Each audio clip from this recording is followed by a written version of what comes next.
नमस्कार दोस्तों।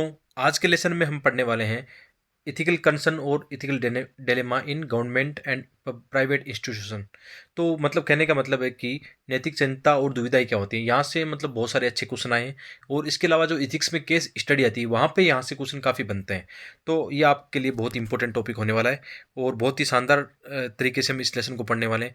और इसकी पीडीएफ आप जानते हो, टेलीग्राम पर ऑलरेडी सेंड कर चुका हूँ। टेलीग्राम चैनल का नाम है स्टडी विद धर्मेंद्र जाखड़। आप इसी से सर्च करना, study IAS with Dharmendra Jakhar, और इसका लिंक भी मैं डिस्क्रिप्शन में दे दूंगा। तो आइए जानते हैं सबसे पहले नैतिक दुविधा क्या होती है। तो सिंपल से भाषा में यदि हम समझने का प्रयास करें तो नैतिक दुविधा से तात्पर्य है कि आपके पास बहुत सारे विकल्प है ना। कई सारे विकल्पों में से हमें क्या करना है, एक सही विकल्प चुनना है। वही क्या है, उस समय संकट जो आता है उसको बोलते हैं नैतिक दुविधा।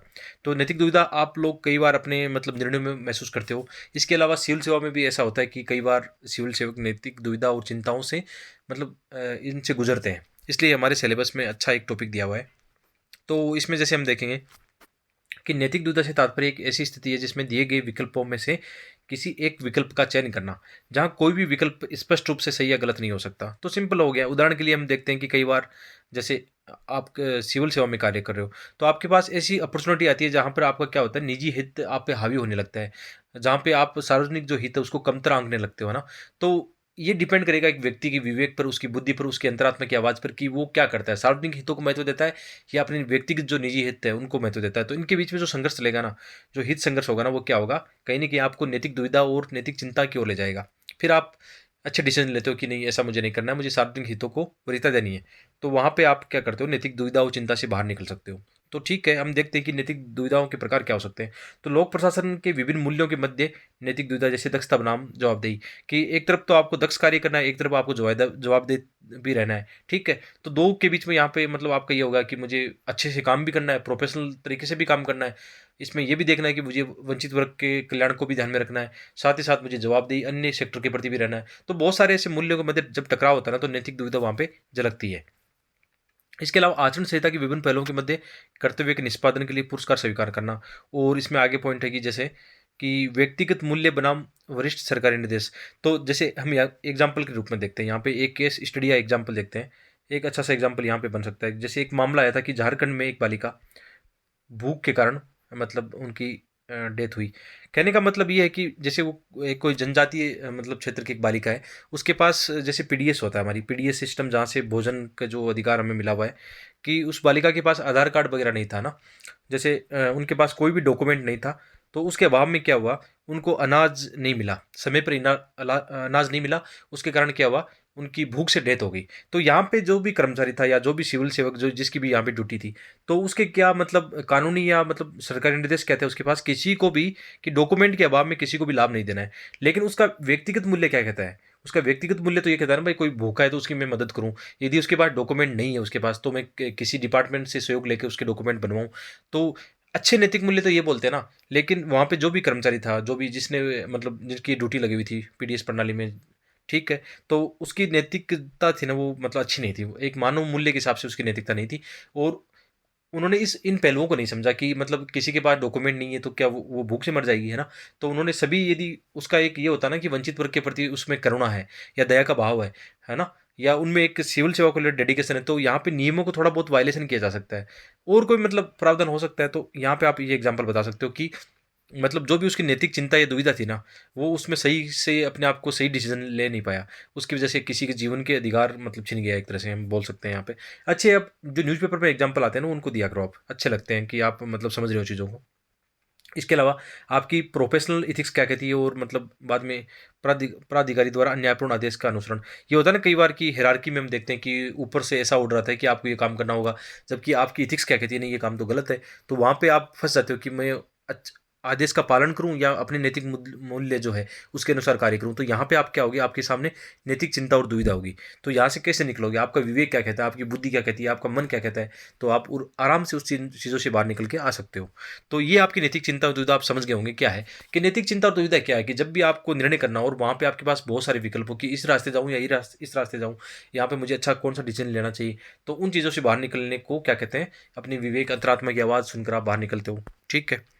आगे क्या है, जैसे लोक प्रशासन में नैतिक दुविधाओं से निपटने के मौलिक सिद्धांत क्या हो सकते हैं, कि जब भी आप इन समस्याओं से ग्रसित होते हो तो आप कैसे बाहर निकलते हो।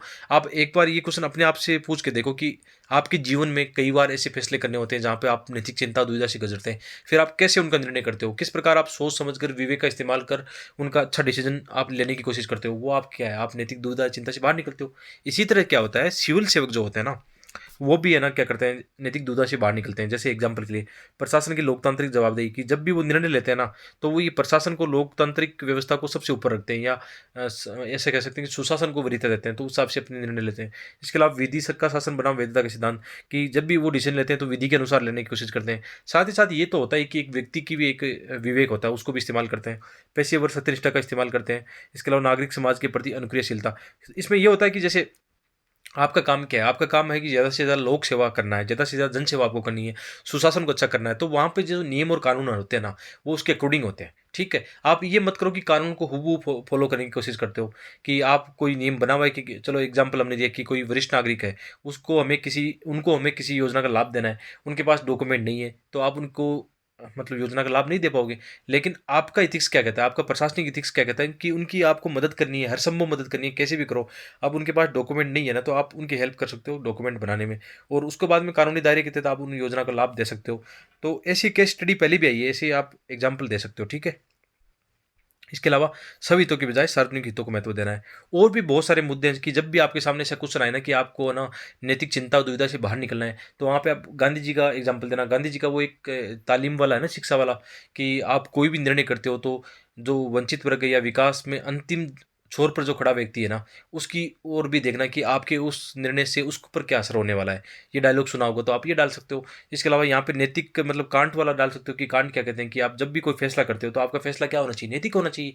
इसके अलावा और क्या हो सकता है, संविधानवाद की थ्योरी यहाँ पे अप्लाइड कर सकते हो, कि संविधान कानून क्या कहता है कि हमेशा क्या करना है, नियमों के अनुसार, संविधान के अनुसार, या ज़्यादा से ज़्यादा लोगों की भलाई, स्वतंत्रता, समानता, इनको ध्यान में रखकर आपको फैसला लेना है। तो जब भी आप ऐसे क्वेश्चन आते हैं तो उसमें ये चीज़ें डाला करो, दर्शन उसमें डाला करो, गांधीवाद डाला करो, बुद्ध की थ्योरी डाल सकते हो, आप सुकरात के बारे में बता सकते हो, कबीर के बारे में वहाँ पे बता सकते हो, आपकी आंतरिक सोच क्या कहती है, अपनी अंतरात्मा की आवाज़ से कोई फैसला ले सकते हो। तो ऐसे क्वेश्चन आपको अटेम्प्ट लेने हैं, ठीक है। इसके अलावा जैसे सरकार या सार्वजनिक क्षेत्र में नैतिक चिंताएँ क्या हो सकती है? जैसे ये होता है कि प्रशासनिक विवेक, जहाँ पे आपको निर्णय करना हो और आपका विवेक क्या कह रहा है, उस हिसाब से आपको निर्णय करना है। इसके अलावा सूचना को प्रकटीकरण, मतलब सूचनाएँ सही है कि नहीं, कि मतलब जैसे वही एग्ज़ाम्पल हम दे सकते हैं कि कोई योजना का आपको लाभ देना है, तो वहाँ पे आपके पास किस तरह की सूचनाएँ हैं, ठीक है? कि आप इस योजना का लाभ किसी वर्ग को देते हैं, तो आपको क्या नुकसान होने वाला है, सामने वाले को क्या फ़ायदा होने वाला है, वो सब चीज़ें होनी चाहिए। इसके अलावा भ्रष्टाचार के मामलों में नैतिक चिंताएँ हमेशा होती है, कि वहाँ पे व्यक्तिगत हित बनाम सार्वजनिक हित टकराता है। तो आपको अपने व्यक्तिगत हित को कम वरीयता देनी है और क्या करना है, सार्वजनिक हितों को ज़्यादा महत्व देना है। इसके अलावा लोक जवाबदेही के मामले में कई बार ऐसा होता है। इसके अलावा भाई भतीजावाद की समस्या आती है। ये इन सब चीज़ों में नैतिक चिंताएँ तो झलक रही है ना, कि मतलब प्रशासन के द्वारा अच्छा कार्य नहीं हो रहा है। इन सब मामलों में एक चीज़ झलक रहा है कि आप, जो भी प्रशासनिक अधिकारी है, अपनी नैतिक दुविधाओं को सही से हैंडल नहीं कर पा रहा है। इसके अलावा नैतिक दुविधा होती है, प्रशासनिक गोपनीयता होती है, कि जो भी मामले होते हैं उनको छुपाना होता है, कि मतलब प्रशासन की जो आंतरिक जानकारी होती है ना, वो किसी को ऐसे नहीं देनी होती है, उनको गोपनीय तरीके से बनाए रखना है। ठीक है, इसके अलावा निजी व व्यावसायिक संस्थानों में भी क्या होता है, नैतिक चिंताएँ होती है। जैसे कोई भी निजी संस्थान होता है ना, प्राइवेट सेक्टर होता है, उसके अंदर क्या होता है, नैतिक संहिता होती है उनकी कर्मचारियों के लिए। इसके अलावा आचरण संहिता भी बनी होती है। नैतिक संहिता, आचरण संहिता, हम पहले भी ये टॉपिक सिविल सेवा के दृष्टिकोण से पढ़ चुके हैं, तो ये यहाँ पे समझ में आ रहा होगा कि नैतिक चिंता और संहिता क्या होती है। तो नैतिक निजी जो क्षेत्र है उसमें नैतिक मुद्दे कैसे हो सकते हैं, जैसे हितों का संघर्ष हो सकता है, कि कंपनियों में निदेशक मंडलों व पदों का चुनाव करना हो तो वहाँ पे किस प्रकार चुनाव होना चाहिए। इसके अलावा क्या होता है, लेखा परीक्षा में सत्यनिष्ठा की समस्या, जैसे बैलेंस शीट में धोखाधड़ी। तो ये भी तो नैतिक मुद्दे हैं ना, निजी क्षेत्र से जुड़े हुए हैं ना, ऐसे बहुत सारे हो सकते हैं। इसके अलावा जैसे इनसाइडर ट्रेडिंग जो होता है, शेयरों की कीमतों में हेरफेर हो सकता है। इनसाइडर ट्रेडिंग को आप जानते हो कि कोई भी कंपनी होती है, उसके कोई कर्मचारी उस कंपनी के जो राज है ना, वो दूसरे क्षेत्र को बताएं या दूसरी कंपनी को बताएं, तो उसको बोलते हैं इनसाइडर ट्रेडिंग, और ये अनैतिक कार्य है ना, इसके लिए सजा का भी प्रावधान है। तो इनसाइड ट्रेडिंग का एग्जाम्पल देना हो तो जैसे हम एग्जाम्पल लेना, कि जैसे कोई कंपनी है, मतलब पिज़्ज़ा बनाती है, या जैसे कोल्ड ड्रिंक कोई कंपनी है, तो उसका एक खुद की एक रेसिपी है ना, कि इस हिसाब से वो मतलब अपना कोई पिज़्ज़ा बनाती है या कोई कोल्ड ड्रिंक बनाती है। यदि उस कंपनी के राज दूसरी कंपनी को बता दिया जाए, है ना, तो वो क्या माना जाएगा, इनसाइडर ट्रेडिंग माना जाएगा, और ये गलत बात है। ठीक है। बाजारों में व्यावसायिक समूहों और हेर-फेर की समस्याएँ होती है। सरकारी नीतियों को अपने पक्ष में प्रभावित करने हेतु लॉबिंग की करना आदि क्या होता है, ये निजी क्षेत्र में क्या होता है, नैतिक मुद्दे हैं। इसके अलावा नियोक्ताओं के नैतिक मुद्दे क्या हो सकते हैं कि जैसे पक्षपात होती है ना कि कोई नियोक्ता है यानी कोई संगठन है, उसमें क्या होता है कि पदोन्नति में, बोनस आदि प्रोत्साहन देने में वो भेदभाव करते हो, कोई जाति के आधार पर या वर्ग के आधार पर भेदभाव करते हो, तो ये नैतिक मुद्दे जुड़े हुए हैं। इसके अलावा वहाँ पे लैंगिक उत्पीड़न और लैंगिक लैंगिक संवेदनशील मुद्दों की उपेक्षा की जा रही हो। इसके अलावा बिना किसी पूर्व सूचना के कर्मचारियों को बर्खास्त करना होता है। कार्यस्थल पर बेसिक सुविधाओं की कमी होती है। व्यक्तिगत नैतिकता बनाम व्यावसायिक नैतिकता का मामला बनता है। नियोक्ताओं की कर्मचारियों के प्रति व्यापक सोच होती है। तो एक सामान्य मुद्दे, नैतिक मुद्दे आ सकते हैं कि हमारे सिलेबस में लिखा हुआ है साफ कि सार्वजनिक व निजी सेक्टर में नैतिक मुद्दे, वो नैतिक चिंताएं, तो ये निजी क्षेत्र के नैतिक मुद्दे हैं।